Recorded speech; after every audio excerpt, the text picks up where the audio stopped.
among students about what's going on around them.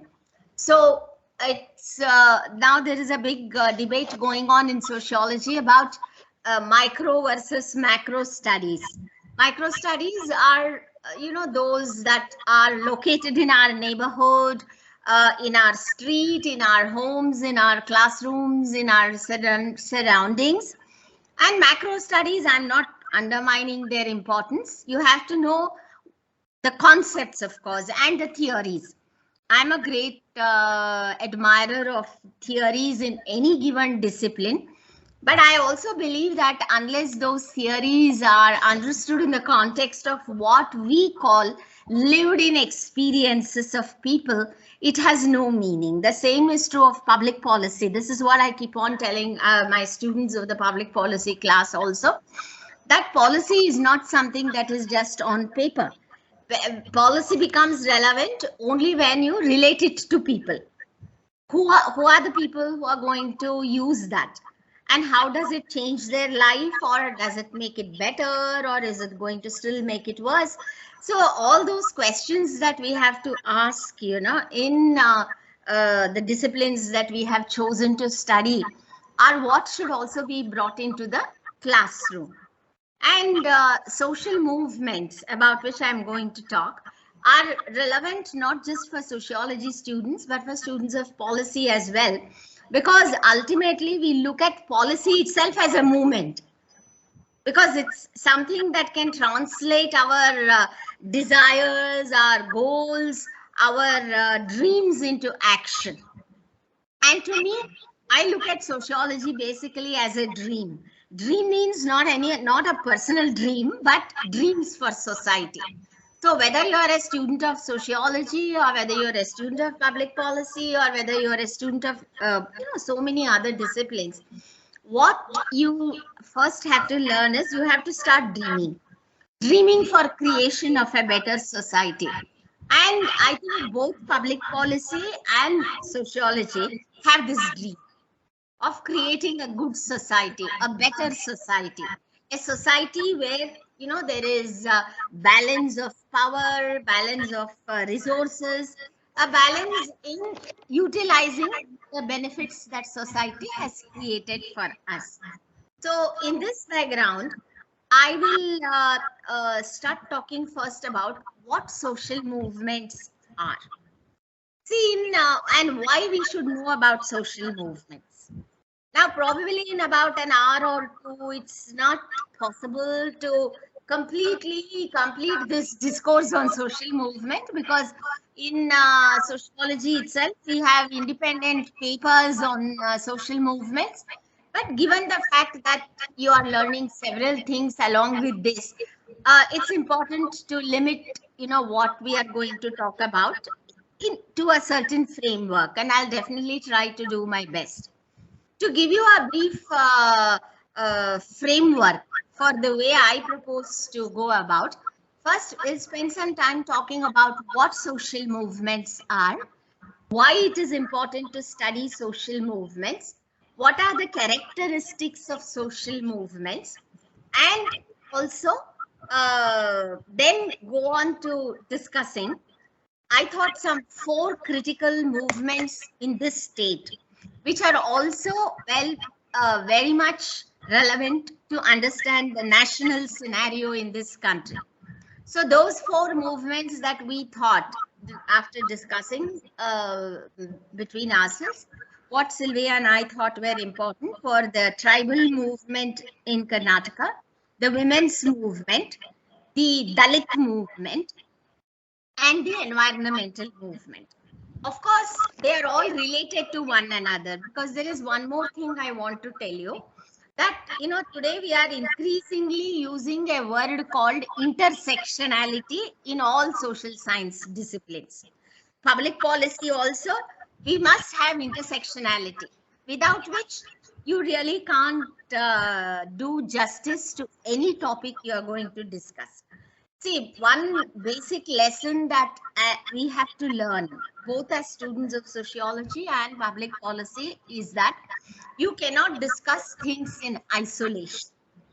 Environment, for example, something which people keep talking about all the time, is not just about your physical environment.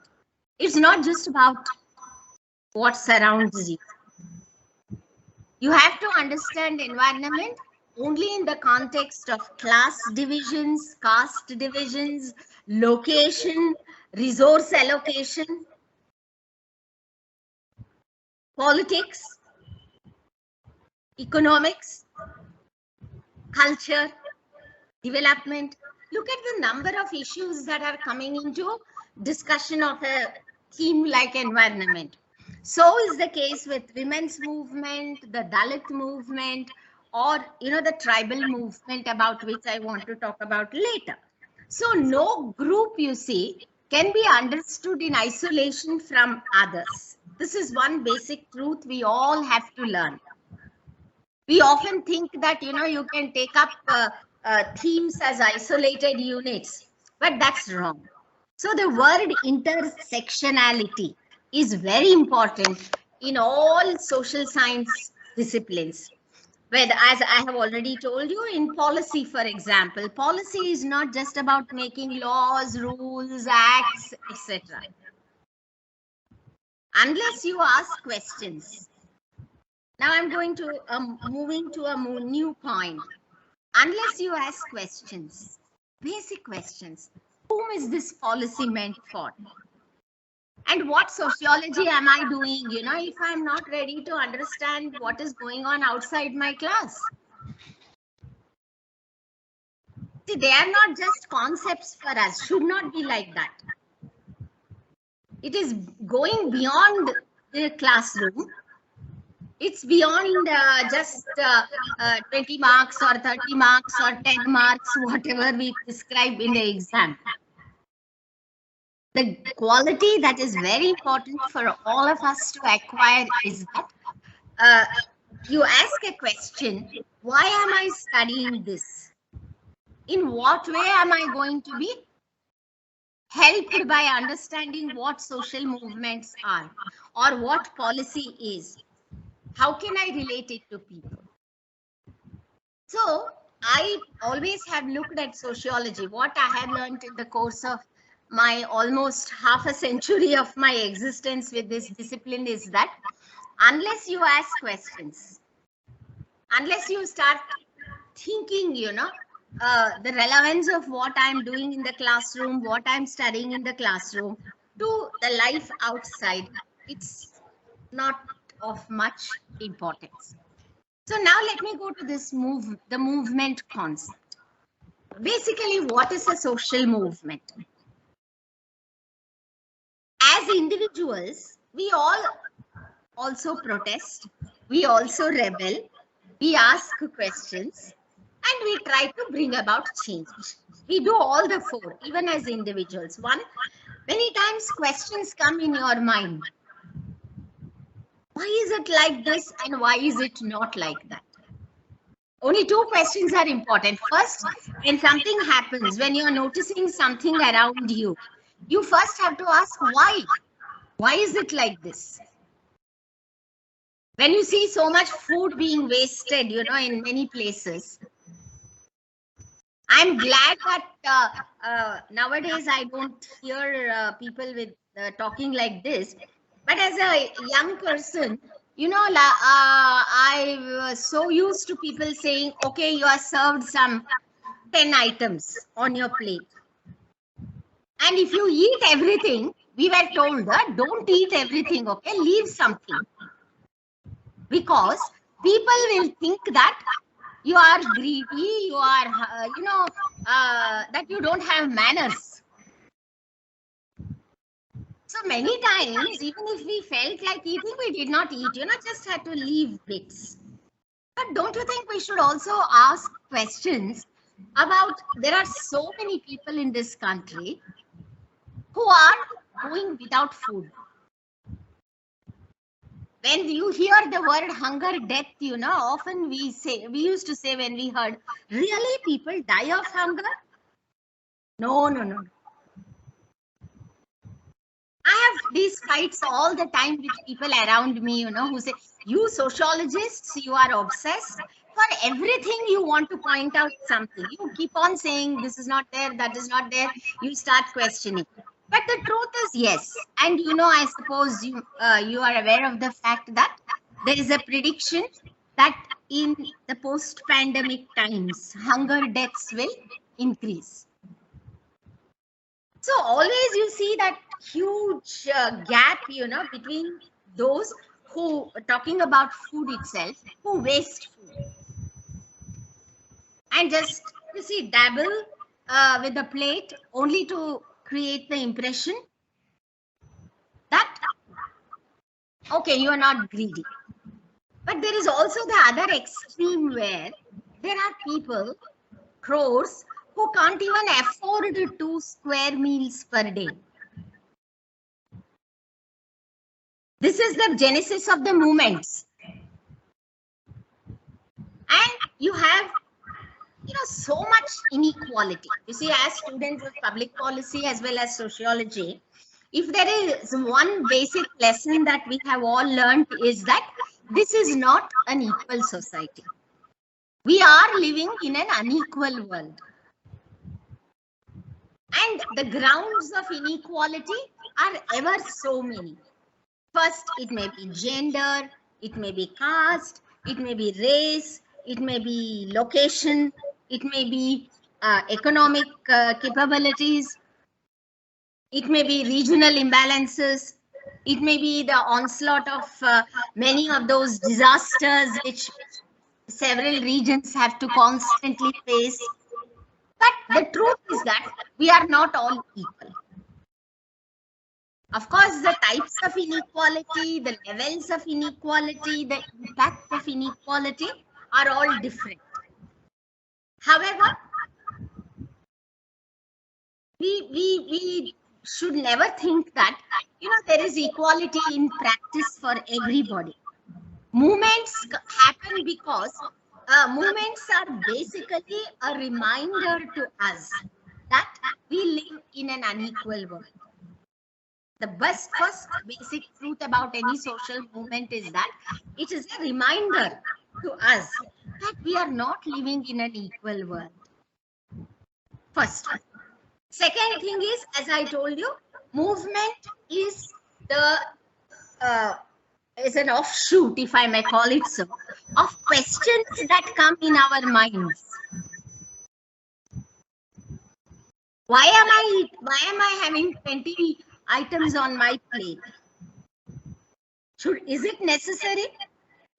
As compared to millions of people who do not even have 2 square meals per day. That's a question. And if you talk of tribals, see, today, in the days of tourism, so much money being spent. Whenever I go to the forest and hear people saying, not that I have not said it before, I too used to, isn't this place so cool? So beautiful, right? So serene. Full of natural resources. Isn't it so nice, so relaxing? All right.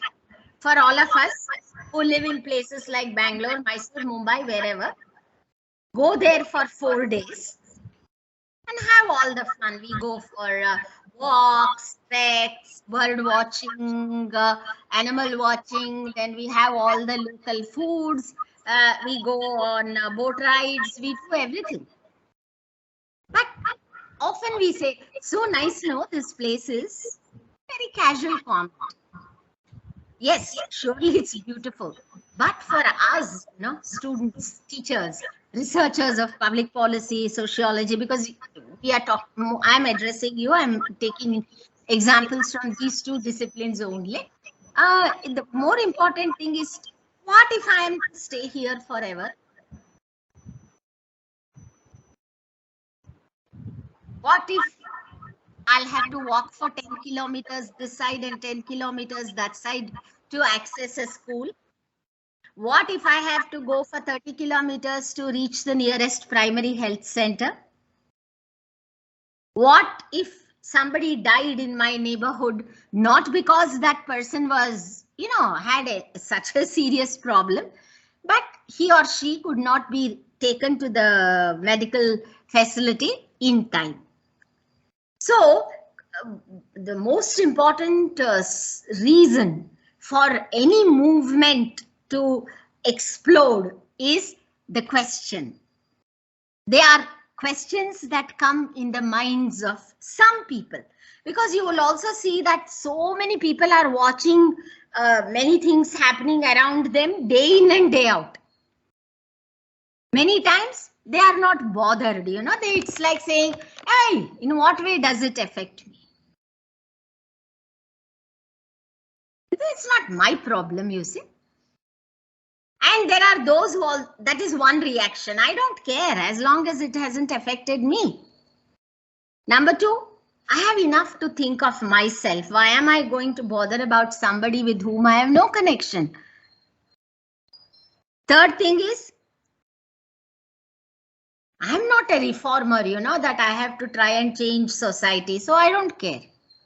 But if everybody says that, think of this. If everybody says like that, talks like that, and doesn't want to respond, what will happen? See, for example, in Mysore now, I'll give you the most recent example. There is a huge movement that is on to stop the ropeway to Chamundi Hills.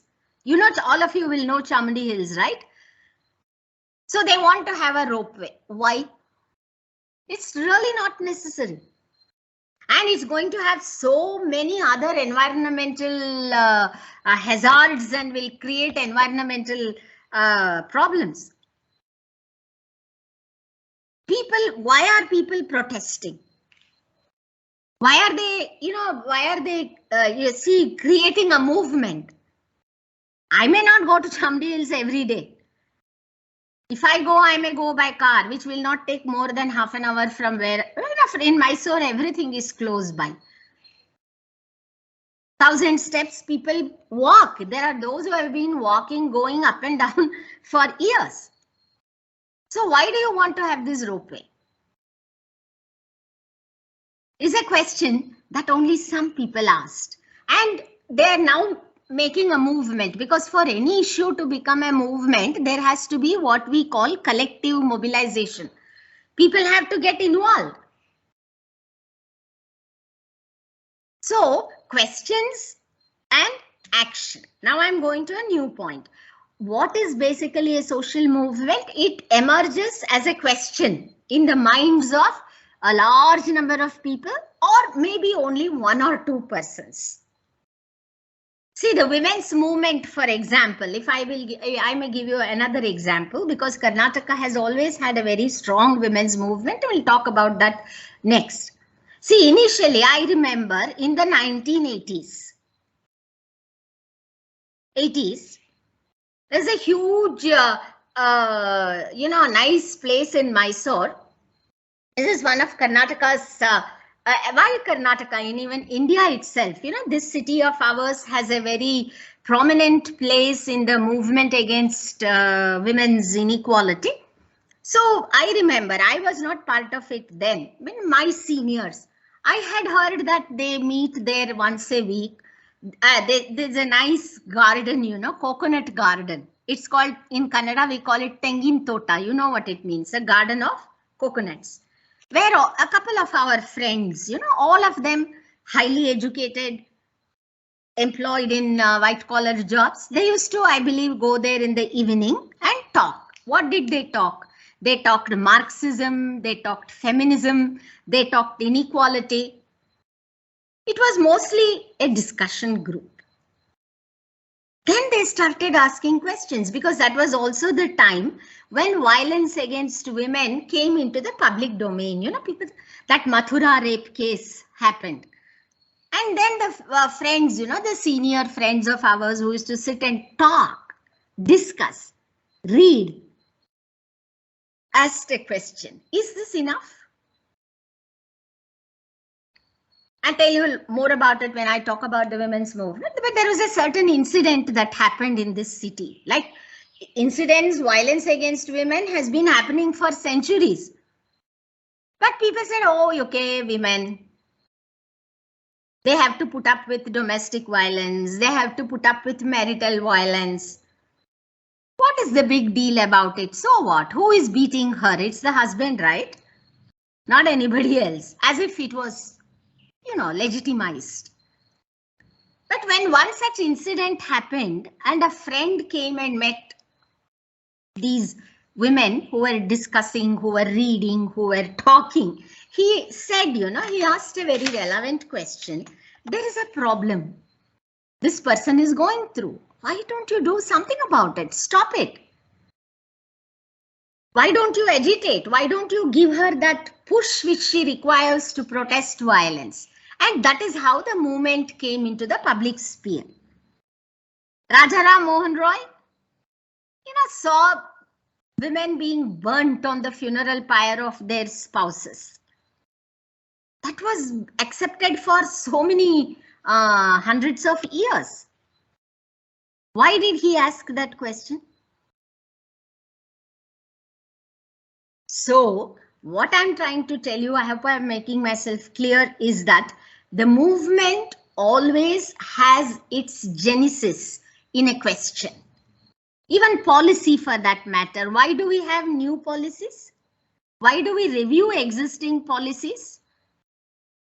Why are we looking at policies from a gender angle, from a rural urban angle, from a caste angle, caste background angle? Why now we have started saying, oh, this policy, initially the policy was formulated because it came from top. There was a top-down approach. But often they realized, experience showed that certain policies, instead of helping people, actually made life more difficult for them. So now you ask question, okay, why is this happening? And when you have insensitive policy makers, insensitive governance structures, their movements arise. Now I'm moving. So movement, I have so far said movement. I'll give you very good references for all this. They are available, in the form of PPTs. See, there is a site. Sylvia surely knows about that. The EPG Pathshala. So that is a very good site for all of us. You just go to Google and say EPG Pathshala. We have 15 courses which we are offering there, and it is one of the most widely referred sources in sociology. But that will talk to you about different branches of sociology, politics, policy, governance, media, gender. And if you just say EPG Pathshala, the course list will open, and then you pick on any course you want. And I also want to tell you that each course has 35 modules. 35 modules, and each module has a text and a video. The two important components of each module are, one is the text, the other is the video.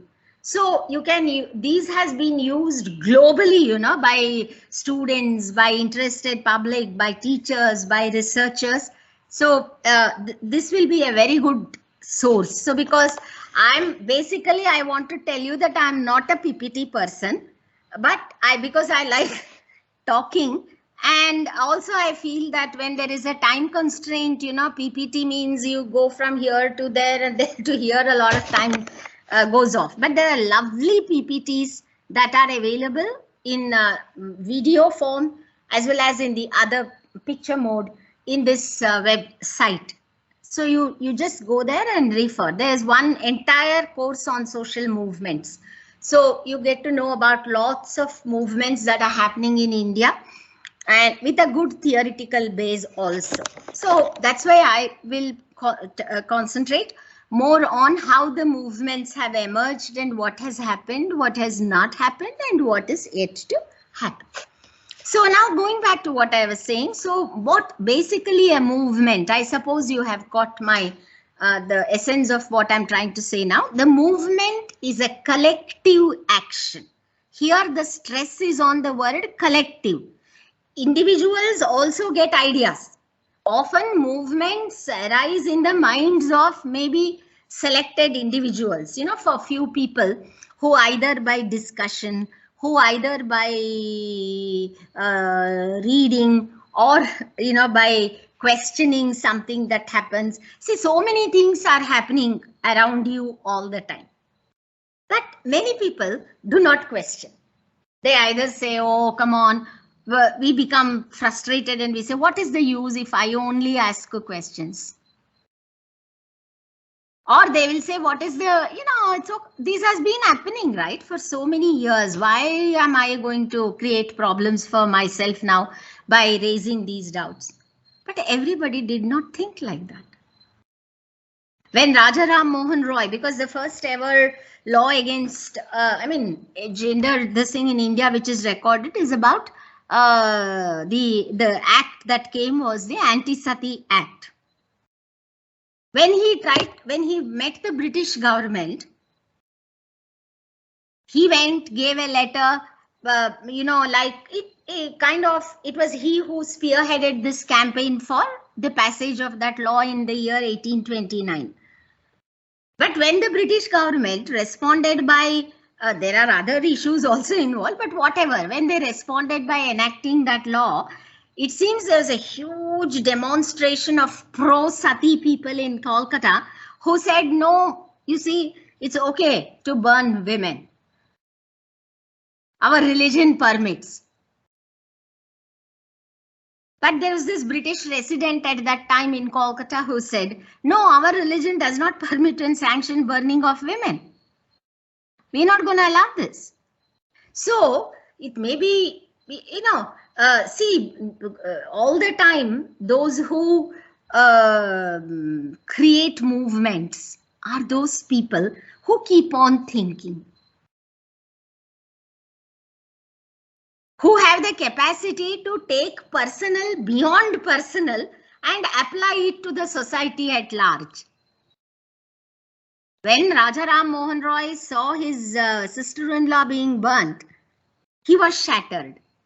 See, if you have read, Mill's Sociological Imagination, many times it happens to us. But then we cannot always treat it. In women's movement, there is a slogan which says, personal is political. Often you have to take the personal beyond yourselves. If you have to fight a battle for what? Not a war. The movement often may assume militant forms, but that doesn't happen all the time. So the movement, basically, when you say social movement, its first important meaning and characteristic is that it is a collective action. What begins as a question, what begins as a reaction to certain wrong things happening in society around us. And even for a right cause, many times you will have to initiate a movement. The movement springs up. So, and you require what is called collective mobilization. Mobilize, that's another word. What is the movement is a collective action. What is mobilization? You have to have more and more people join you. Why do you have signature campaigns? Why do you have public meetings? Why are you meeting different people? Why are you meeting politicians? Why are you meeting the civil NGOs? Why are you meeting the people's representatives? Why are you meeting different stakeholders? Today we are using the word stakeholder. So why do we meet different cross sections? Another word which we can use is, before the movement takes on its present form, you have to meet different cross sections of the society. So the movement becomes a social movement when it reaches, when it breaks those geographical barriers, when it breaks all those barriers and reaches out to the people. A movement is one when the people feel that it is relevant for their lives.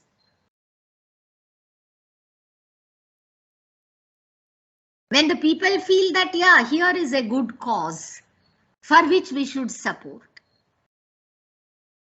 So the meaning underlying this idea is that movement is not just by one or two people, one or two groups, but it is by a large number, and the movement is a flexible, phenomena. It keeps on growing. Some people may enter at a later stage, some people may leave, whatever that happens, but the movement keeps on emerging. Remember that one characteristic of social movement is that it is an emerging institution kind of a thing, where it goes on getting new people inside, it goes.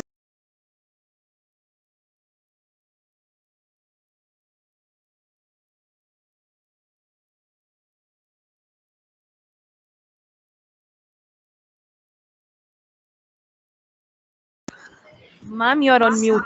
Sorry, I don't know, I must have just pressed. Sorry. Now? Okay now, no? Yes, ma'am. We can hear you. So, it can originate in the mind of one person, but it keeps on growing. So, then that means that the movement involves two processes. One is the question, the other is the action. One is the question. All movements have their origin in questions. But question doesn't end there. There's no point in just asking a question and leaving it at that. Only some people have, that courage, the passion to translate that question into action. You look at the history of all social movements in this world. Those who asked questions did not stop at that level. They took it forward. They wanted to act because they said, what's the use of simply talking? And action. Now I'm going to another quick point. Action need not necessarily be in the forum of, going to the street, shouting slogans, or going to this office, or the other important thing in movement is that after question comes action. And how is that action manifest? How does that action manifest itself? Should all of us always go to the street? Should all the time we are required to go and do certain things? No, because in a movement, different types of participation are required. Different types of participation. How do you participate in a movement? Some people can write very well. Some people speak very well. Some people are good at, public speaking. Some people are good at reaching out to large numbers.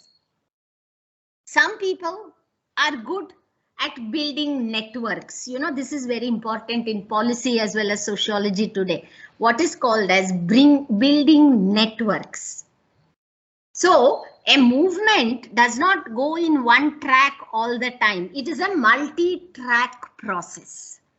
Or to use a little bit of a more academic word, it is a multi-trajectory process. Multi-trajectory, call it multi-track or multi-path. By talking, by writing, by meeting people. Some are very good at speaking in private domains. Some are very good at speaking to 1,000 people. Some need to go and give a representation, a memorandum to get it going.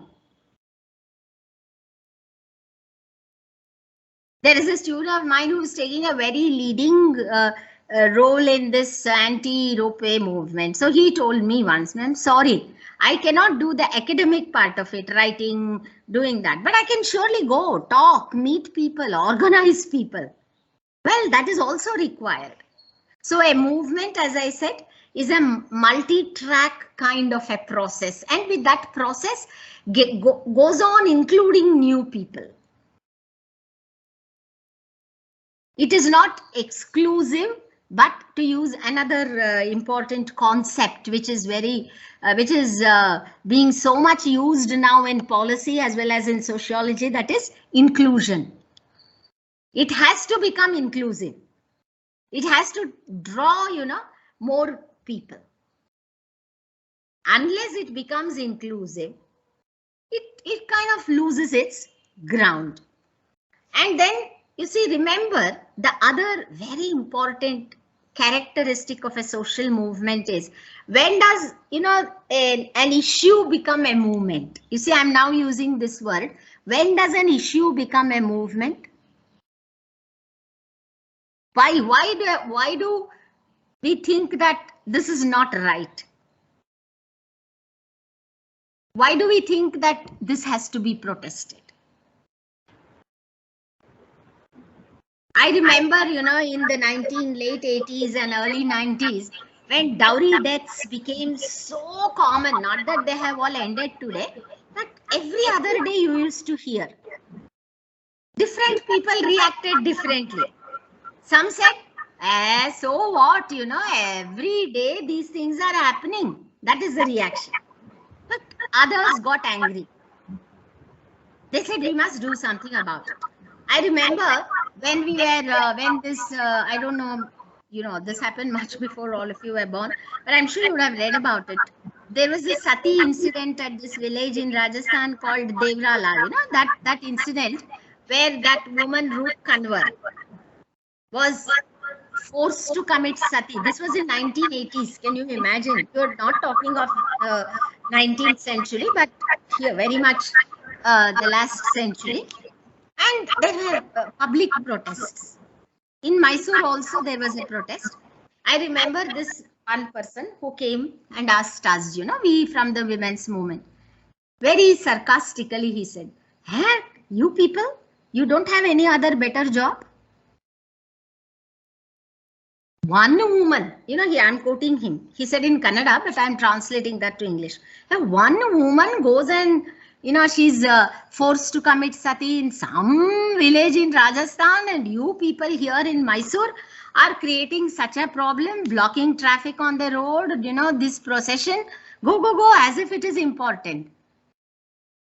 So we had to tell this person, look here, you are an insensitive human being. It is not a question of one woman, one Rup Kanwar, Rajasthan village, thousands of kilometers from Mysore. No, for us, it is an issue. Our ideology, now I'm coming to this very important characteristic of a social movement, which is ideology.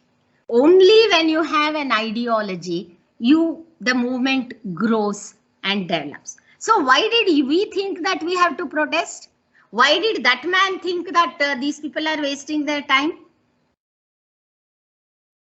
We were once, protesting a dowry death in one of the localities in Mysore. And, the movement went from house to, because we had to go to the hospital, where that person's body was kept. And there were concerns being expressed about corruption, etc. We wanted a fair post-mortem report to be given and all that. So we were going from door to door. Please come out. Women in the neighborhood especially said, come out. Because, it's important for us to create this movement. Everywhere people responded very positively. But one house, this man was there, he was taking his two-wheeler out to go to the office. And very rudely he said, you people, you want to take my wife out for this protest? Who will send my lunch in the afternoon? We said, man, if you want, go and eat in the hotel, okay, one day. Don't talk like that. Some woman dies, you people have, as usual, the same thing. You come and create problems here, you take her, you will brainwash her, and tomorrow I have problems is one way of looking, one thing he said. The other thing is, who's going to cook my lunch? See that, because he has no ideology. Whereas all others who came, hundreds were there. They said, no, we have to protest this. So the movement, all movements, whether women's movement, tribal movement, Dalit movement, or environment movement, or the Naxal movement, which started in 1960s in Bengal and then later grew up in different, they all have an ideology. Unless you have an ideology, you can't question. Unless you question, there is no action. Is it clear now? In your mind, you should be thinking, this is wrong. That is your ideology. That is the way you look at it. And when people are talking, not behaving the right way, many times we say, this is somehow my ideology doesn't accept this. So what is ideology basically? It is a frame of mind. It is the way you think about an issue. It is what your response to a particular issue. See, even as recently as last month, there was an inter-party feud that was on in our own state, between political parties. You see the language that they were using? If you are, okay, if you have see, there are different ways because ideology expresses itself in a language also.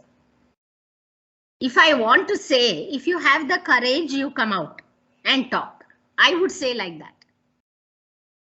But do you know what these people are telling? And even today in public platforms, in official meetings also, sometimes they use this kind of language. If you are a man, they want to insult men, If you are not wearing bangles, what kind of language is this?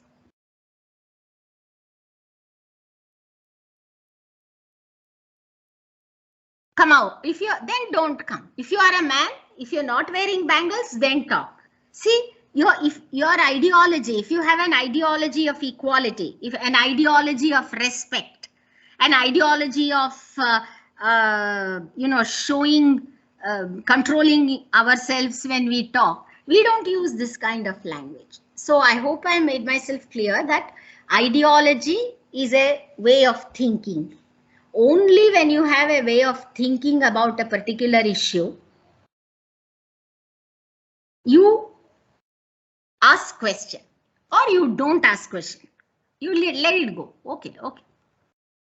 But you ask a question because you think it is not correct.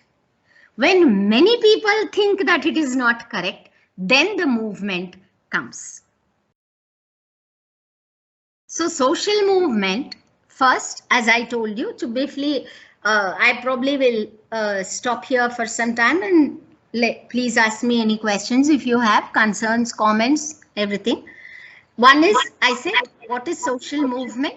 Sociology, one of the main areas in the study of sociology, human society, is the story of action. The stories, the narratives, the ways in which we have fought inequality. Number two, when does a question become action? When does a question become a movement? When large number of people participate. So social movement is a collective action, is a group action against a wrongdoing. Now, what is this wrongdoing? Not wrongdoing only for an individual. When that wrongdoing becomes a social wrong. See, remember when we use the word social good? What is the objective of public policy? Public policy must do social good. For the larger, it affects the lives of the larger number. That is when, when individual interests are not taken in movements. Individual, I don't have a car, so I can't go. No, you have public transport, you have auto, you have cabs, you have many other ways of reaching. So that won't become a movement. But when your entire area is deprived of public transport, when your entire area gets only one bus in the morning and that doesn't come back again the whole day, When you have to walk 20 kilometers that side and this side to go to, to fulfill a necessity of life, not just your house not getting water, but when an entire area doesn't get public water, then, you create movements. So movements involve a large number of people.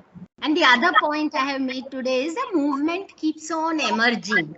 New ideas are added, new demands may be added, new groups join, new questions come up. They are all, see, did we ever think that COVID would come and hit our lives 3 years ago?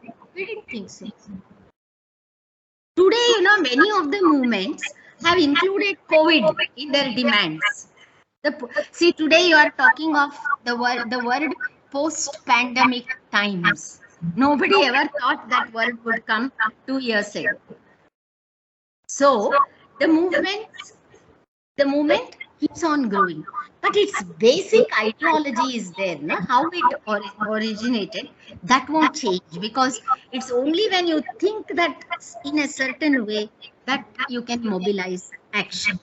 And also, the other thing is that movements, or let me just give a break now and ask you for your responses and reactions. You have any questions? So, any questions? Fine, understood.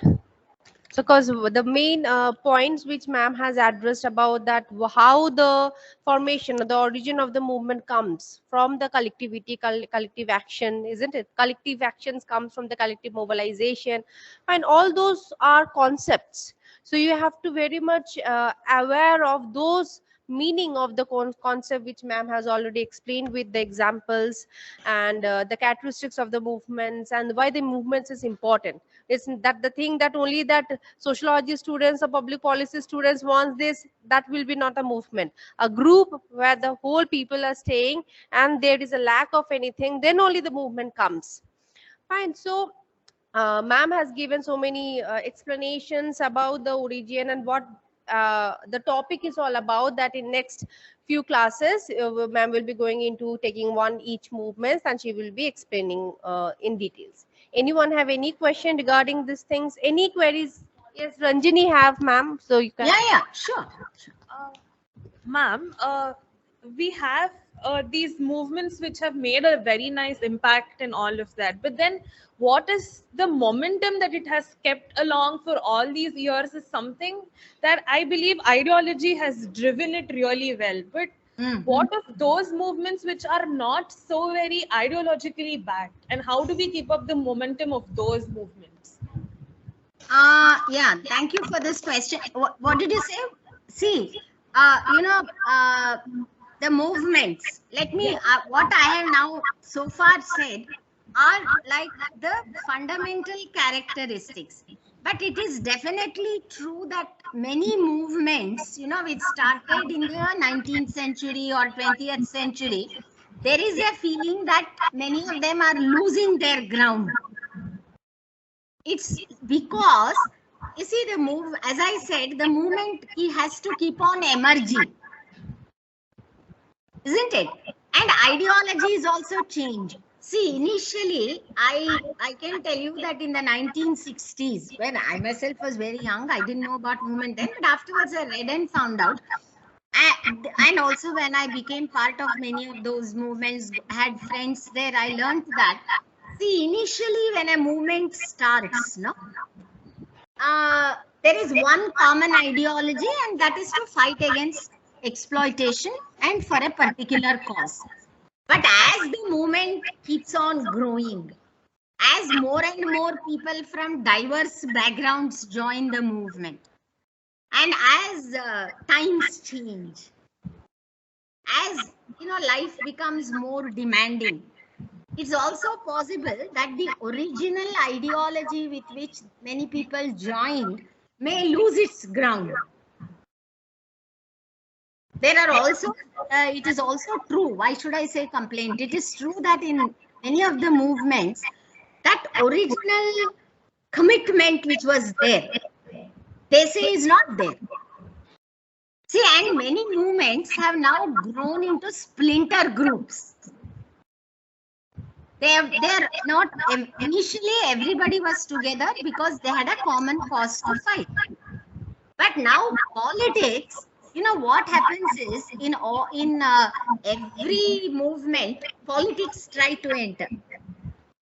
When politics enters, it means that there is power. In fact, there are complaints against some people, you know, staunch leaders of some anti-exploitation movements, that today they have lost their ideology and they have simply become power mongers. They have got into positions of power, they have shifted sides, and you know, they are joining hands with the very groups and people whom they protested earlier. So you are very right that initially, you know, it is a big challenge to keep the movement together. Now you take the farmers movement. Farmers movement is a strong movement. However, in the movement itself, today there are many groups. And it may not be one common ideology. So, like women's movement has not had any splinters. And that much I can tell you, authoritatively being part of that, that much I can tell you. However, there are fears. I talk more about what, you know, that fear is, one fear is that we are asking, see, my generation,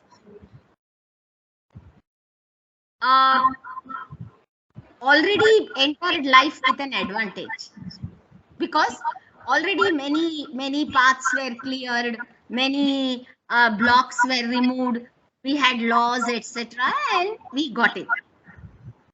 But when my generation, that is from late 80s to about 2000, you know, it was so very active, vibrant, because there were laws which we had to ask for, there were several other issues, and you always found people very, very vibrant.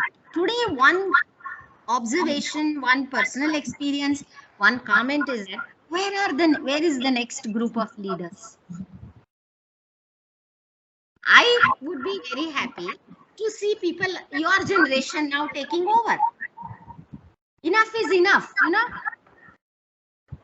A recent Women's Day, I'm not saying this for bragging or anything. Let's March 8th of last month, Mysore, some eight institutions are calling me. I said, no, enough. I don't want to come. I've had enough. Why you are saying names you are using? Why? No, madam, they are not there. They are not coming. See, that is when movements, you know, lose their grip. Because one of the challenges for the movement is it should create a second generation. Your generation must create another generation. So, and another doubt that is being expressed with many movements is that, you know, they have won their battle. They have already got what they wanted. So you don't see them having the same kind of drive that was there. So, but however, it is true that in a country with just 75 years of independence, which is known for inequalities of various kinds, we have had among the strongest of social movements in the world. Have I answered your question, Ranjana, or you? Yes, ma'am. Yeah. If you have, no, you want? Yeah. So ideology can change at a personal level. It can change. It can change at a movement level also. So thank you, Ranjini. So, ma'am, you want a break, isn't it? What is it? It's 12:16. Do you take a break if you have continuous classes? They don't, but you can take a break, ma'am, if you want to. I'm okay. You don't want to drink water? Water is right here. Yeah. So because there is a lot to be said. Uh-huh. Isn't it? We have to. Yes. So, ma'am, if you want to continue, then you can continue, or we can give a break for 10 minutes or 5 minutes. Okay, maybe just 5 minutes. Okay. All right, ma'am. I'll just go and see if there's somebody knocking at the door and come back. Okay. Okay. All right. All right. All Yeah. right, ma'am. Thank you, ma'am. Yeah. We'll join at 1:10. Only 5 minutes, Sylvia.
Hello?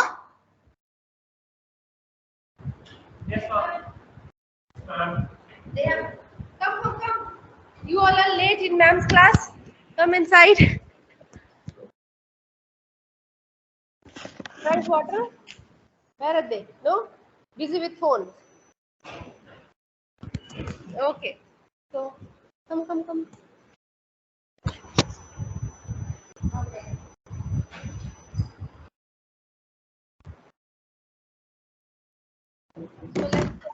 So let's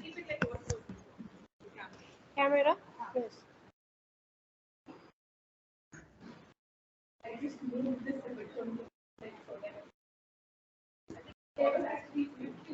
Someone can sit this side, not this chair, if you want. Sit here. Over here also someone can sit. Okay. So ma'am is already there, so you can.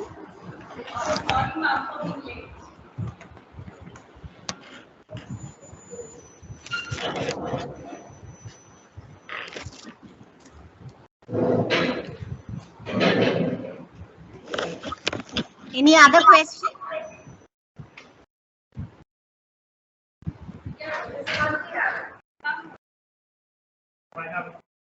Yeah, sure, please. So, ma'am, like it did give a lot, brief concept of how social movement starts. But nowadays, when we are talking to this generation, as you spoke of comparing generations, now it's considered as activism rather than a social movement. People could be in any what do you say context, or could be in any topic. So people have a different what do you say concept of what it is, and they just rebel. Yes, rebel is required in a positive way, but why do we term it as or coin it as activism rather than a social movement when it comes to the present day generation, that is? Okay, thank you for that question. Yeah, I'll tell you. See, if in fact, even in academics, no, there is a word called academics activism dichotomy. You know, where they say, and many times I have heard people saying, "Oh, please have a seat." We say, okay, I'm, you know, even in the movement, women's movement, I'm all for equality between men and women, but don't call me a feminist. What feminism is, I'll talk about when I talk of women's movement. Okay, and here also, many times they say, oh, it's okay to talk about, fight for equality, but activist, no. See, what is basically activism? That concept is misunderstood. Of course, I agree with you that rebellion, protest, question has to be there. But I believe that there is a way for doing it. Unless somebody asks questions, we will never see that there is another point of view. Okay? But there is a way of reacting. Some people think that you have to pounce. Let me be very honest with you. Initially, when I, when I went into the women's movement and started my public speaking trajectory, I used to get very angry. Simply jump, if somebody asks something, shout. Then somebody who came with me once said, please don't mistake me, but that man asked you that question maybe because he wanted to know. He said the way you shouted and made him sit down, don't you think that, you lost the case? Because perhaps he was, trying to really understand. So why are you shouting like this? Then it was difficult in the beginning for me to keep myself under control, but then I learned. So now people are saying, how can you be so calm? Why you didn't shout? Why you didn't hit? I said, by hitting and shouting, you don't get anything, right? Yes, I do feel like hitting sometimes, to be very honest. But then you have to behave in a proper manner. So I said, now, excuse me. I said, we'll argue. We try to explain. If you don't, then I say, sorry, I don't want to talk to people who don't have a mind, and then just leave. But that is why. But you know, in universities today, I've gone on several committees when you see people use, no, we don't want activists, you know, they are troublemakers. Activism is not troublemaking. It is troublemaking when you don't have an alternative, but you will simply object. And you see, for example, to go back to the earlier, you know, till about 1990s, 2000, I think there was a situation when there was a kind of a balance. I'm giving you the example of this women's movement a lot because I have also personal experience. See, when the women's studies centers, you know, started in Karnataka and all across the country, there was a very close bonding between the movement and the studies. People who came and took classes, people who came and you know, participated in all the events, they were from the movement. They were also academicians. But now, you know what has happened? There is a complete divide. In the women's movement, now they are using the word university women and activist women. What is this university women? I don't understand. And there are many who don't like to come anywhere close to the movement. They say, no. Oh, it's like saying, I will talk of environment in the class, you say. Okay, some ropeway protest is going on. Why don't you go there? No. I'm not an activist. So what I want to tell you is that's a very, you know, you have asked a very relevant question and a good question. I want to tell you that activism has been completely negatively understood. There are different forms of activism. An activist is one who is not just a theoretician who is talking about it, but one who takes what he or she or whoever it is talks to the field. It is not like dividing the academia and activism. But people think that activism means they are troublemakers, that they come and shout, that they come and create problems. Like I have heard people who say, oh, you know, in Canada, they say, we were so peaceful, you see. These people come, they just put some things into the minds of our youngsters and go away. And then later, these people create problems. I know a friend of mine, you know, was a very good friend. But once he told me, I don't think I want my daughter to meet you. So I said, why? I said, no, of course I don't. And those days I used to be very angry also. I said, I don't care, nor do I want to meet her. But why are you saying that? He said, no, you see, we have a peaceful home today. She does whatever I'm asking her to do.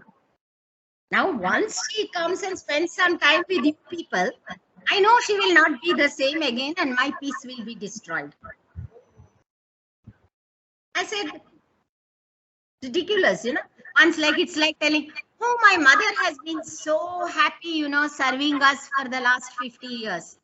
Why are you people putting ideas? So I said, listen, have you ever asked your mother if she's been happy, whether she wants to do something different? Why should I ask her? What do you mean, why should I ask her? No, you have not asked her. So, you know, they think activism, kind of simply attacking for the sake of attacking is bad. You give us an alternative. Okay, you don't want an overbridge, right? All right, what is the alternative? Tell us. Now tribal areas, I'm coming to that now. A lot of, you know, many development projects are passing through forests, which has really destroyed the forest livelihoods, economy, etc. But who am I to say that they should not have electricity? That is not activism, according to me. We are having all the advantages sitting here in a classroom like this. Who am I to say that those schools in tribal areas or you know, institutions in tribal areas must not get electricity? So what I would say is, what is required is locating a viable alternative. But that, unfortunately, we are not doing. See, movement is activism only. There is no difference between activism and movement. But the typology of movement is, something again you have to understand. Because some people followed, at least they talk. Movements can be divided into different categories. One is the reform movement, the protest movement, or the revolutionary movement. See, for example, the Naxalbari movement in Bengal, when it started in Siliguri in 1967, it was a protest against the very oppressive taxation system, which was then introduced by the Britishers. But initially, as my knowledge goes, the Naxal movement was attacking those who were really exploiting the poor, the vulnerable, the marginalized groups. Naxal movement did not attack the public. But today, when they started attacking, once you see in Andhra, this happened, because I do have some friends, who are in that movement who have now come out because they said that we can't take this anymore. This is not activism, they said. See, you attack a rich landlord, you attack somebody who has been humiliating people, exploiting people. They said is one thing. I'm quoting this friend of mine who said that.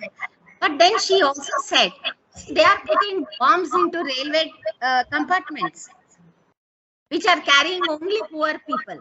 And that is going against our ideology of fighting for the poor. So she said, a very good dear friend of mine who was a top leader in that movement. She also happened to be my student, who once said, we have come out because we can't take this kind of behavior anymore. I have protested because killing people is not the answer. And killing people is not activism. So have I answered your question? Yes, ma'am. Yeah. So the word activism simply means go and do something, not just talk. You can do it in a very small, limited circle. Okay. No need that every movement has to be, movement. When you are activist, it does not mean to say that you have to have 100 people with you all the time. You can, as an individual, you can be an activist and start that activism first with ourselves. Questioning ourselves is also very important. Have I done this? Have I talked like this? Have I used this kind of language to a classmate, to somebody in my neighborhood, to somebody in the street? Have I talked with respect to everybody?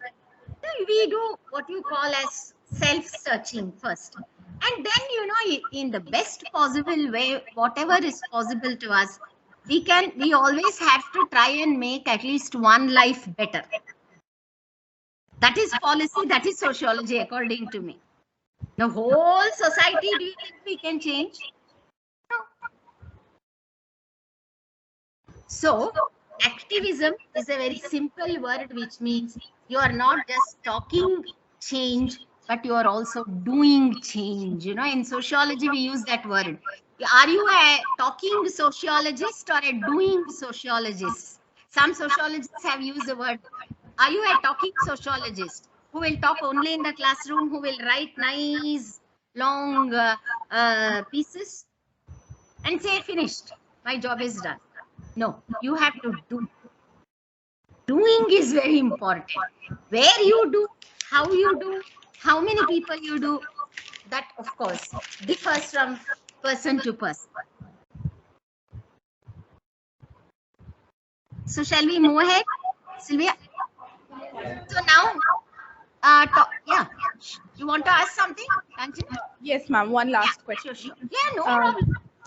So, ma'am, actually, I wanted to know, do movements actually really fade away, or is it that they just, the form of the movement changes? For example, yeah, that's a good question. The movements, are either, the movement is always running like an undercurrent, okay? At different points of time, when issues come up, movements also suddenly, become active. Or they kind of, you are very right. There are certain movements that have faded away. Okay. People are asking, where is it? Where have they gone? The issue may be, one reason maybe they have not created a second line of leadership. See, that also has happened in many movements. People were not ready to build what they call a second line. Individuals grow up as movements and individuals became institutions. But the movement which will linger on is one where the founders, the leaders of today will always train leaders for tomorrow. So yes, you are right. Some movements have faded. Others have become less visible, weak, or they are passing through great turmoils simply because that generation which was there, which had that commitment, did not look at the movement as something to make a name for fame, etc., has gone. So that is why one of the biggest challenges for social movements is that it should always create a second line. Today, all movements, women's movement, you should see, there are so many of these youngsters who shown, sorry, with due respect, I'm not commenting, who are not interested. I asked somebody once, and that young lady tells me, no ma'am, you are there, no. I said, what do you mean you are there, no? When are you going to be there? No, so many other things we have. What are those other things? Come on, take the leadership, understand what is happening, try and participate, because remember, what has happened to somebody today may not have happened to me or my family or my friends today. But you never know what can happen tomorrow. And as students of policy, as students of, or now you are students, but later on you will all become professionals. It's also your duty. One of the reasons why, if movements have to succeed, if they have to sustain, if I may use that word, if they have to sustain, we also have to create awareness. That is something we don't do. You have to talk about it. You have to write about it. See, that is why, this sociologist by name Michael Barrow, he calls public sociology. Unless your area of whatever your discipline, you bring it into the public domain, it will not reach out to people. That is why there is a lot of argument about sociology for whom, policy for whom. If people don't understand, if you don't reach out to people, there is no point. So that is why, movements fade. And another last thing I want to say as to why they fade is, if the purpose is achieved, talking about the women's movement itself, they say between 2000 and 2010, that decade, the first decade of this century, many laws for which the movement was agitating were passed. Whether it was giving women equal right in ancestral property, or whether it was the Domestic Violence Prevention Act, or, of course, the sexual harassment at workplace prevention that happened in 2013. But these movements were all on in the last century. But the nature of But it, by the time they yielded the result, it was your generation that was there. Earlier, there was no battleground to fight for many of the movements. That is what the movements did. They created the ground. Now the ground is there. Now, often the fights are not there because people have reached that stage of, there is a question that we are asking now about all movements, whether they have reached a stage of complacency. Well, it's done. They did it anyway. So let me enjoy. ma'am, Is it okay? Have I answered your question, Ranjana? yes, ma'am. But I also think that they have transformed. For example, women's movement earlier was about against dowry, against Yeah. domestic violence, and all of this. Now it is enhanced to a place where we are looking at equal status. So we are looking at sharing the load. So why should a woman be responsible for all this household chores? Why can't the man take responsibility? Is something to that level is what the women's movement has evolved, is what I believe. And I think there is a transforming nature right from the beginning. If we can call Sati movement as the first one, so to say, then from then on, if women movement is considered, only the needs have enhanced, and so the movement has transformed itself into some other thing with some other name, but women's movement as such is the foundation of the whole thing. Yeah, exactly. See, this sharing of domestic burdens, no, that you're talking of, that was there even in the in fact, you see, between 1975 and 85, the world women's decade happened. This was one of the issues that they raised even in 1980s. Sharing of domestic responsibilities. And today there are new challenges. See, globalization induced, unemployment. There are many, you're right. Some of those issues have been addressed. You have lost today. But then, they all still continue to exist. There is more awareness. As I said, there is a battleground to fight if you want to. But how many are fighting? Because what is inherent in our system is patriarchy. The same law, the same governance, the same everything. That you will require time. Yeah. Ma'am. Yeah. Ma'am, I have a question with the follow-up to. First of all, it's a pleasure to be in your class, ma'am. Thank you for the good lecture. Ma'am, so despite the historic ties and diplomatic relations, in the sociological perspective, how we have to look at the war which is happening between Russia and Ukraine, the sociological perspective of that war, and the follow-up question was, ma'am, so the protest which is happening in JNU regarding the meat have been served. So the government response, if the government response was with the time lapse, if there is a lapse of the government response, will it lead to a meat movement in the future, or we have to look at in the both perspective of those two groups which has been happening? So the first one was how we have to look at the war situations despite the diplomatic Ukraine, Russia, right. And the second was, if the government chooses to respond lately or the government refuses to respond, will it become a future movement, which now there is no movement, but in later it might lead a movement along the nation of food diversification and all. Thank you, ma'am. Okay, thank you for those good questions. Let me answer your second question first, because this is something that, I was talking with some students and friends of mine. I think the government, the state, the governance structure has let go of this too far.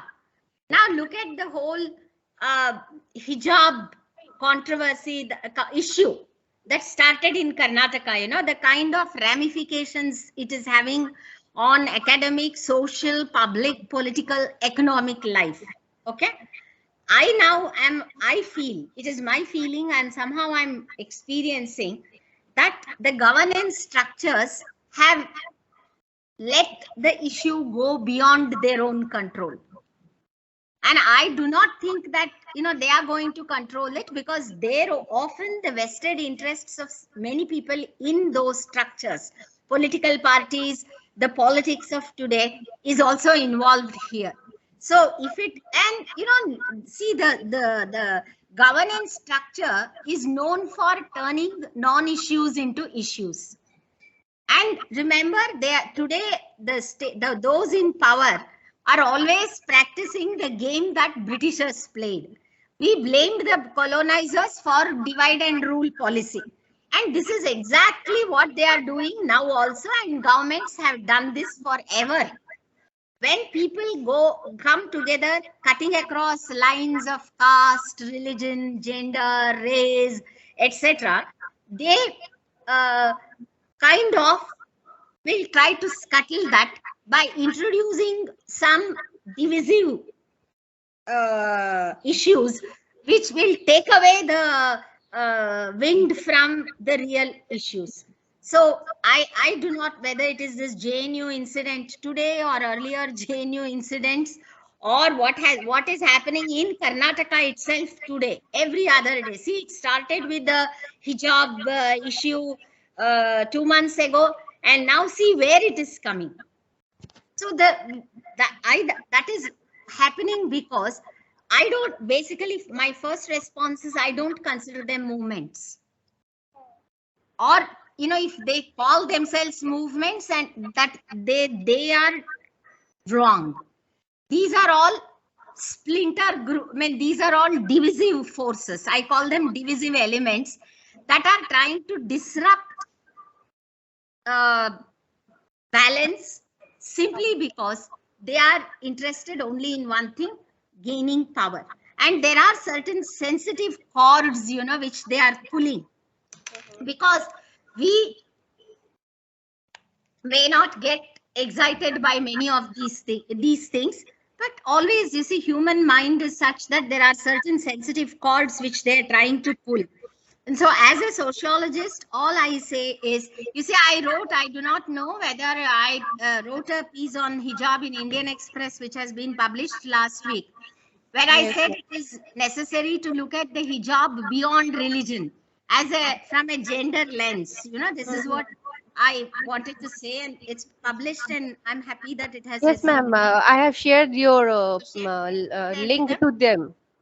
Okay. Why I am referring to that is, you see, where I ended this thing by saying my answer to your question on this issue is whether it's the JNU thing, or what is happening what happened in Dharwad 2 days ago, or what is going to happen, unless there is a new counter movement that now comes in, where right thinking people of all generations, your generation, and by generation I mean the youngsters who are going to bear the brunt of many of these things in the next couple of years to come, all the right thinking people now create a movement by writing, by talking, by protesting, and saying that what you are doing is wrong. This will continue. Have I answered your question? Yes, ma'am. Yes, ma'am. Then I have to still talk about Russia, Ukraine. But this first one that you asked, the second one rather, I answered first. Yes, ma'am. You can answer his question. No. Many times this is happening because people are not talking. You see, yesterday they've started a forum of writers, where some of the most critical right thinking minds in this state itself, where they have given a call. They said, if now at least we are not going to react, if at least now we are not going to talk, if at least now we are not protesting against the way this issue is taking its turn, it is as good as us dying. So talk, have the courage to come out and say this is wrong. Have the courage to say what you're doing is not right. So I think that when it becomes a movement, this perhaps will not boomerang beyond a certain stage. Otherwise, yes, you are right.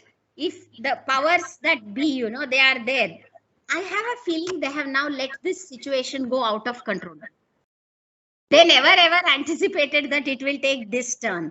They encouraged the wrong elements in all religions, in all groups, to do this because they wanted to scuttle the attention of the people of this country from real issues, as I call them, issues of hunger, issues of unemployment, issues of rebuilding lives in the post-pandemic times, issues of price rise, many other issues. So to take the attention away, they did this. Now it has gone off beyond their control.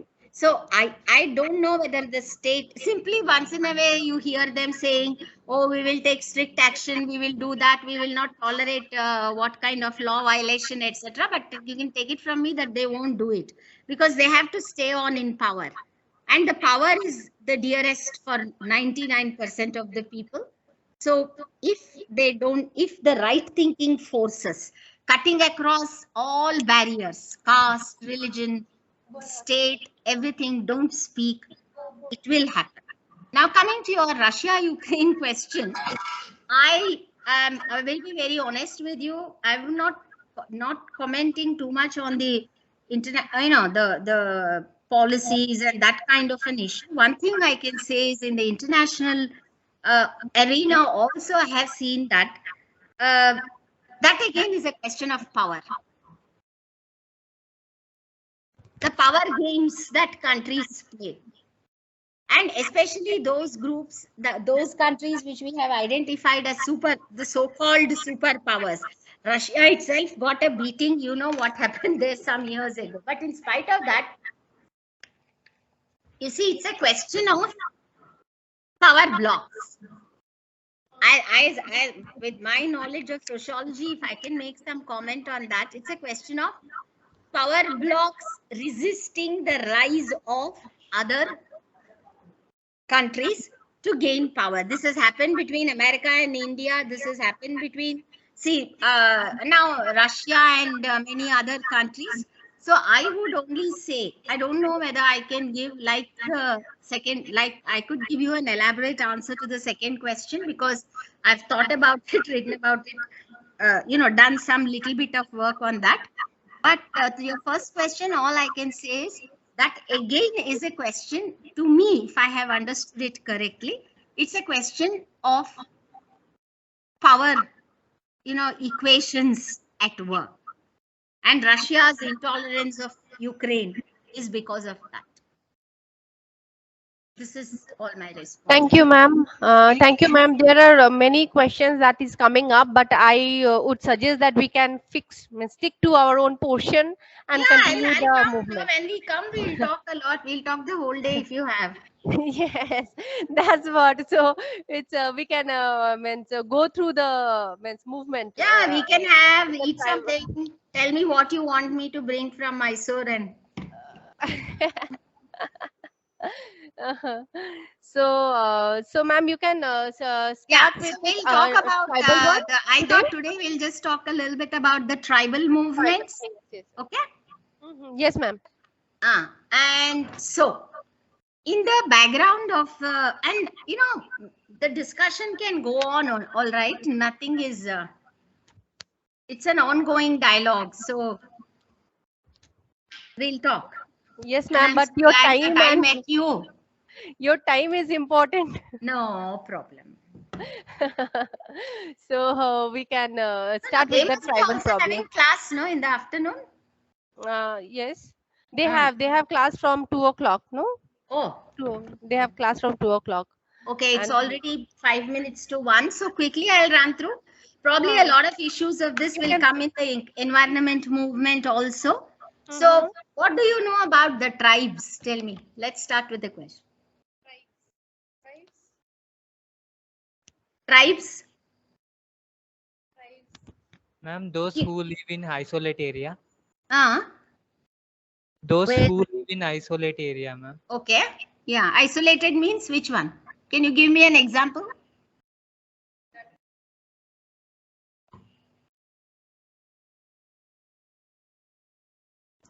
Can they live in isolated areas in Bangalore? No. Huh? Or Bangalore doesn't have isolated areas? Okay. Let's, okay, yeah. Partly right. See, the tribals basically were the first inhabitants of that place. That is why, in Canada, the name for indigenous people? In Canada, they are called the First Nations. That is the word they use in Canada. So there are several words that are used to describe tribes. You know the word Adivasi? Have you heard? Adivasi. Adi is the first. Again, in Sanskrit, Adi, in Kannada, we say Mula Nivasi. Mula is Adi, that is the basic, the first. They're the first inhabitants of that region. But officially, for a group to be considered a tribe, there is a process to go through. It is declared by the Constitution. Okay, Article 342. And general, the tribes are known by different names in different parts of the world. They are called indigenous communities. They are called Adivasis. They are called Mula Nivasi. And as I told you, in Canada, they are known as First Nations. And that's my favorite word for the tribes, because Canada also has a large population of indigenous indigenous means they are the original inhabitants of that place. Mostly lived in, as you said, remote, isolated regions, had a distinct culture of their own. Also, depending on which their racial origins are, some tribes also have distinct physical features. But what we are concerned about here is that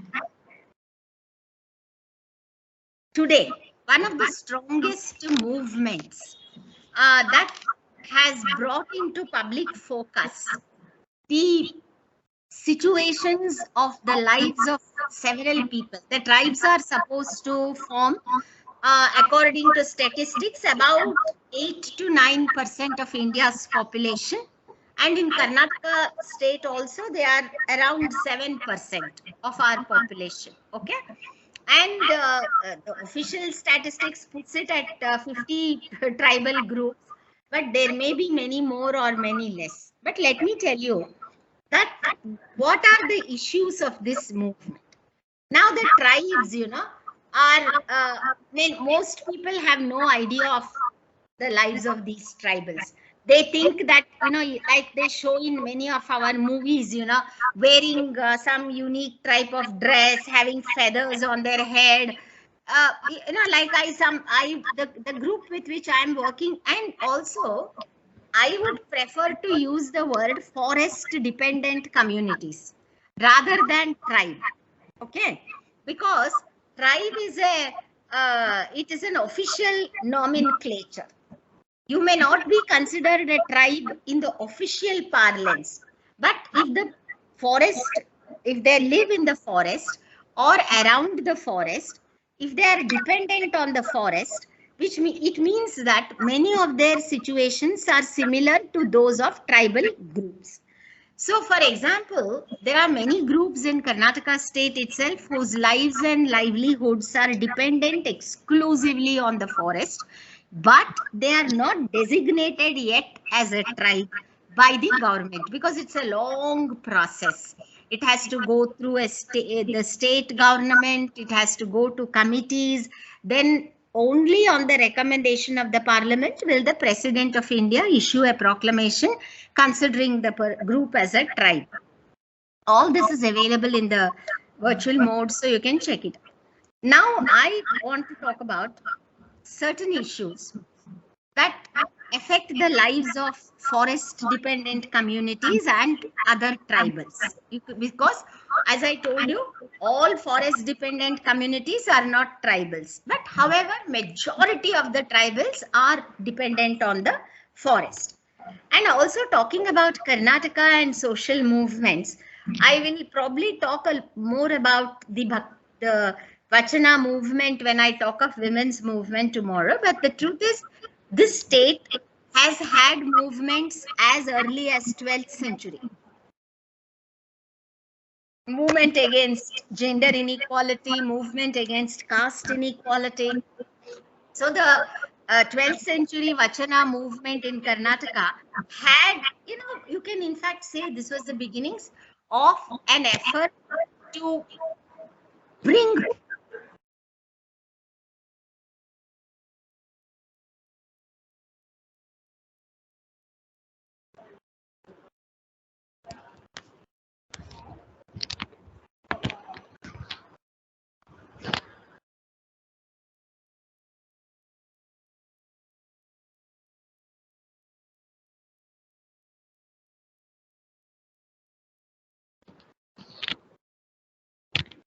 okay, back.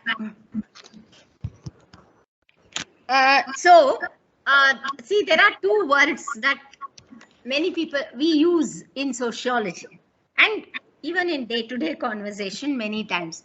One is the mainstream. The other is the margins. Mainstream and margins. So there are people in every society who are supposed to be in the mainstream, and there are large number of groups on the margins. The margins of what? The margins of society. They are called by different names: marginalized, excluded, vulnerable. And because either of their physical location or because they have been excluded from development efforts for various years, sometimes centuries, they are always at the receiving end of development. They are always, because of their physical isolation maybe, or also because, you see, development itself has not reached those areas. So when you talk of tribals and the movement of tribals in this country, I'm sorry if I have to hurry through, but I'll definitely try and bring this when I talk of environment. What I want to say is why they had to engage in a movement. See, very quickly putting it, those tribal communities who are dependent on the forest, their first de-seating the tribals started during colonial times. It's a long history. When the Britishers came to this country, the forest for them became important for two reasons. One is for hunting. The other is for taking the raw material in the forest for supply to British industries. Whereas if you look at the culture of tribal groups residing in the forest, you will see that they don't hunt large game. You will never see a tribal hunting a tiger or a cheetah or an elephant. Who are the people who are hunting cheetahs and tigers and elephants? They are either the poachers of today, or during the British times, the British colonial rulers, they came into the forest for hunting. Second thing is, why did they want the wood in the forest? They cut wood, took it as raw material for their industries, etc. And mining. Mining is another activity which continues even to this day. But by and large, when the Forest Act came, for not one Forest Act, but what should I use? The dislocation of the tribals in the forest started with the Forest Act of 1927. That time we were still ruled by the Britishers. When you see, they conveyed the idea that the local inhabitants were the intruders. So the process of de-seating tribals from forests began, more than 100 years, nearly 100 years ago. And the process continued. After the colonizers left our country and went off, the government of India, which set up the Department of Forests, at the center, Ministry of Environment, Forests, and here State Forest Departments also, treated them as intruders. And so, one of the first, the bone of contention, if I can say that, between the forest dependent dwelling communities and the government or the state or the lawmakers or the law enforcers is that while the tribal movements, their argument is we have lived in this forest. We have a kind of a cultural relationship with the forest. And in using the forest, that tribal culture. See, this is where you have, I hope we can all become activists and go to the forest, and I can take you there someday and we'll do some studies. I've talked about it with Sylvia, and I'm sure we'll be able to. Even public policy, we all wanted to go, but it was COVID that spoiled the situation for us last year. Hopefully, we'll all go someday when you return after your exams and vacation. So what happened was, you see, their culture came into existence because of their lived-in experiences. Now, if you go there, you will see that they don't hunt certain. I told you, they never hunt large game. Who hunts the large game? Have you ever heard of a tribal killing an elephant? Have you ever heard of tribals doing poaching? Today, what has happened is the poachers used them.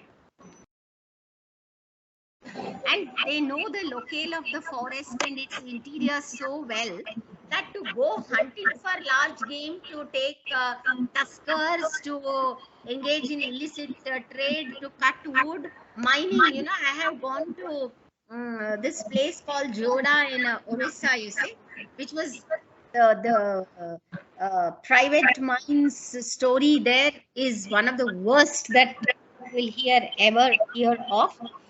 And the tribals there, now they have stopped it. They have put literally a complete halt on mining by hundreds of private companies. So when the tribals are completely exploited by these private mine owners who paid them, of course, in cash, because tribal economy was never a cash-based economy. So they gave them a lot of money. Took these, you should see young boys there, boys of your age who look like 40, 50-year-olds. There is a concept in anthropology, sociology, etc. called premature aging. To see that, you'll have to see this. Their pockets are full of notes. Many of them have become alcoholics, drug addicts. But you see, they have all been used by the mine owners. So like this, poachers also doing this, they did it right here in our state also. There are instances when it was being done. Anyway, to come back to what I was saying. So the tribals didn't hunt large game. They did not use certain types of trees for certain activities. Now, when I've done quite a bit of work in tribal communities in Nagarhole, Bandipur, and of course, a lot of my field based work is located in a place called Joeda in Uttar Kannada district, bordering Goa and Karnataka. I'll tell you a lot more about this when it is necessary. When I can give that as an example in the class on environment movement. So these people, when we started our work, we said, oh, we don't use this wood for making windows. We don't use this wood for making doors. We don't use this for that and that for this. Initially, as an outsider, I thought, oh, maybe these people are superstitious. But it is as we got close to them, we realized it's not superstition. That culture, I don't use this for making windows means, you see, the use pattern of the wood available in the forest is so designed that the same species don't get overused. Whereas we people don't care. I have to have nice tree windows and doors and all those showcases in my house. So have I ever asked that question? Why you are using this and why you're not using this? So you see, they wanted to sustain the forest. Likewise, in all parts of the country, this is not just in Karnataka, they used a sort of cultivation called shifting cultivation. See, you call them primitive, you call them talk as if they are out of this world. This shifting cultivation is known by different names in different parts of the country. In Karnataka, we call it Kumri. Kumri, Kumri. You know what shifting cultivation is? The tribals never use the same patch of land for cultivation again and again. They call it shifting cultivation because they clear a small plot of land and plant only millets. For them, it was for subsistence, for livelihood, not for selling or making money. And once the yield comes, they don't come back to that either for a long time. They allow the land to rejuvenate. Look at this value. Today you are talking about land being, going dry, land not being used properly. But in the tribal culture, the shifting or the kumri or the jhum also, it's known in some places as the jhum cultivation. They used that plot of land for cultivating, but never ever allowed it to go fallow after 1 or 2 yields and moved on. Also because the tribals did not have a concept of private property. They built those structures like huts or whatever with available material, lived there, and many of them, they prefer, even today you go in the relocation plans in many parts of our state itself, they have built houses. Honestly, many of them feel scared to sleep under roofs. They say this is quite dangerous, we get scared. So they lived in simple houses, grew their requirements because they were not commercially interested group of people. Now, when the Britishers came, all these got a beating because the Britishers, called them intruders. The genesis of the tribal movement itself was in the forest laws of the colonial times. Please tell me at what time I have to stop because you have to go for class, you have to eat and go. Let me know till, otherwise I can always continue this tomorrow. Tell me, Cynthia, is there? It's one. What time do you want me to stop? Ma'am, our next class starts at 2 o'clock, but now we have a lunch break. That is why, I don't want to. 120, ma'am? Would that be 120. fine? Okay, fine. It is, what's the time now?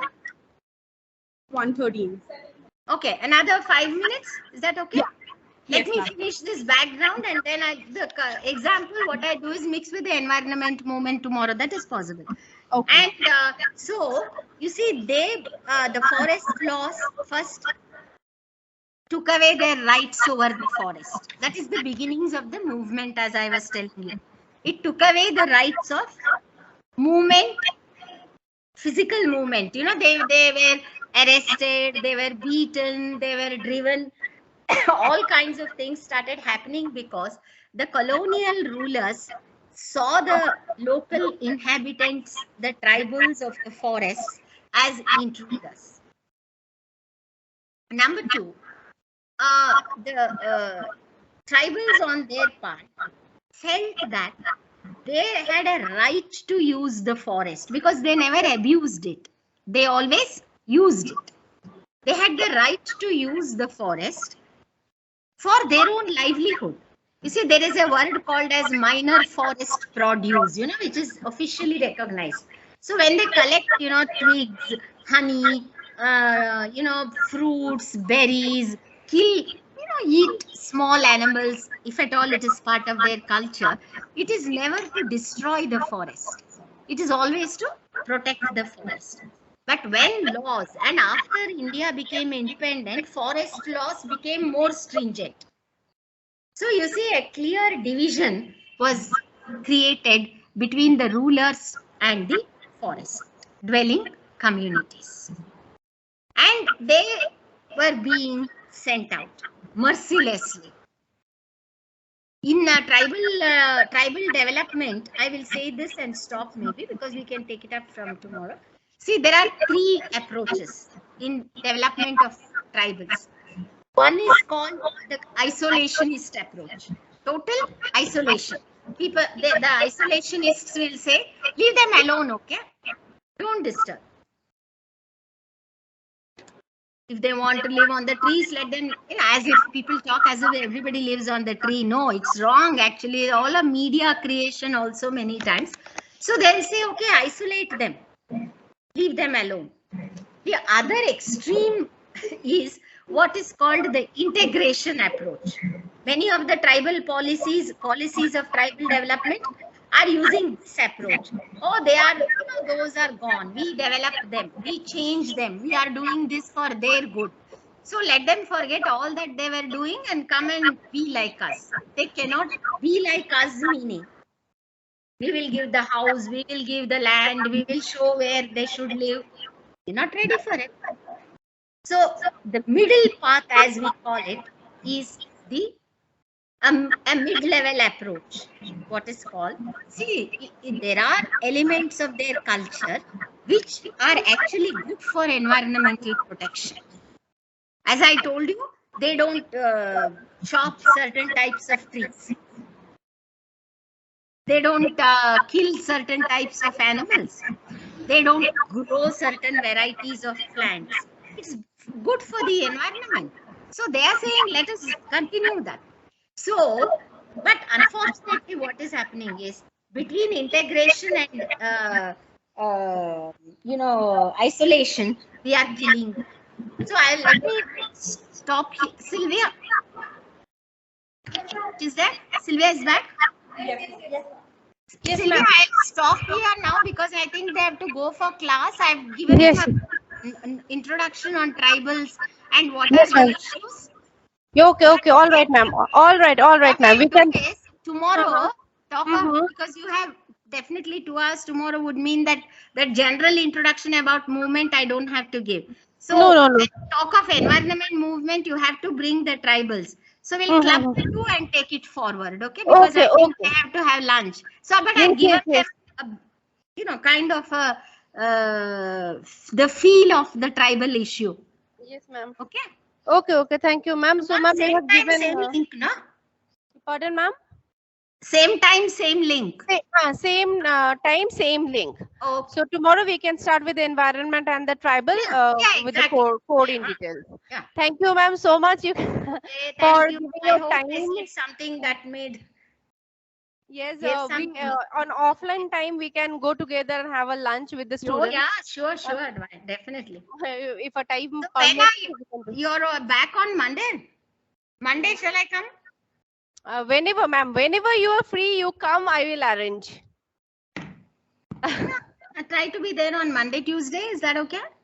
Yes. Yeah. Anything, anything. Okay. Okay. Thank you, ma'am. We'll Okay. continue with Bye. tomorrow's discussion. Bye bye. Bye. See you. Bye. Bye. Bye bye.